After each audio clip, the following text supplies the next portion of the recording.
Eco lodge আছে মাৰ্ঘেৰিটাত। এটা সুন্দৰ পৰিৱেশৰ মাজত আছে। চাৰিওফালে আপোনালোকে দেখিছে বাগান আছে। তাৰফালে ফুলেৰে গোটেই ধুনীয়াকৈ কৰি থৈছে। এয়া বাঁহৰ চাংঘৰ বনাই থৈছে। এটা সুন্দৰ পৰিৱেশ য'ত পৰিয়ালৰ লগত বা আপোনজনৰ লগত আহি আপোনালোকে এটা সময় অতিবাহিত কৰিব পাৰে। এটা সুন্দৰ পৰিৱেশ। ইয়াতে আপোনালোকে এথেনিক খাদ্য পোৱা যাব, যিটো শৃংখল লোকসকলৰ একদম পৰম্পৰাগত খাদ্য। এটা সুন্দৰ পৰিৱেশৰ মাজত এইখন লজ এওঁলোকে খুলিছে। খোলা বহুত দিনেই হ'ল। আপোনালোকে ইয়াত দেখিবলৈ পাব যে ইয়াত বহু দূৰৰ পৰা মানুহ আহিছে।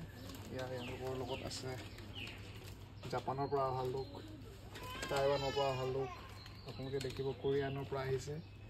এটা সুন্দৰ এখন প্ৰতিষ্ঠিত ইক' লজ টাইপৰ আছে। এটা সুন্দৰ পৰিৱেশৰ মাজত এয়া গঠিত কৰি থোৱা আছে।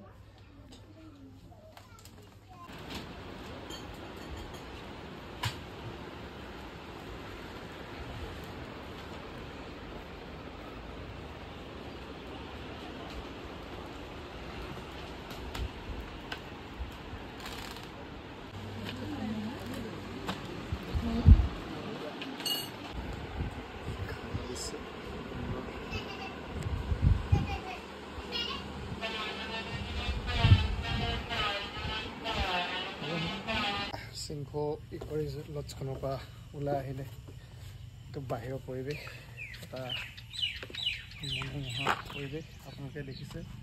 ইয়াত তেওঁলোকে চাংঘৰ বনাই থৈছে আৰু আমি জানিব পৰা মতে এইটো বহুত পুৰণি এখন লজ।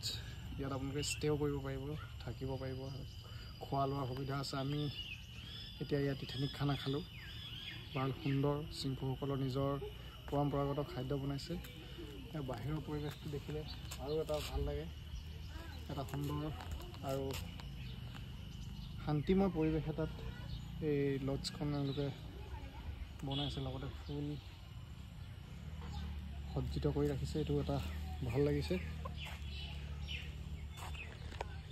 আপোনালোকক দেখুৱাইছোঁ এটা বাহিৰৰ পৰিৱেশ।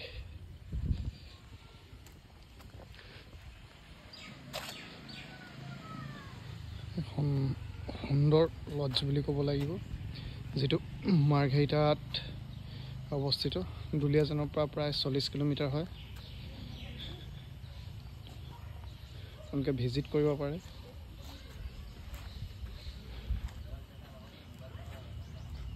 এইটো সোমাই অহা পথটো,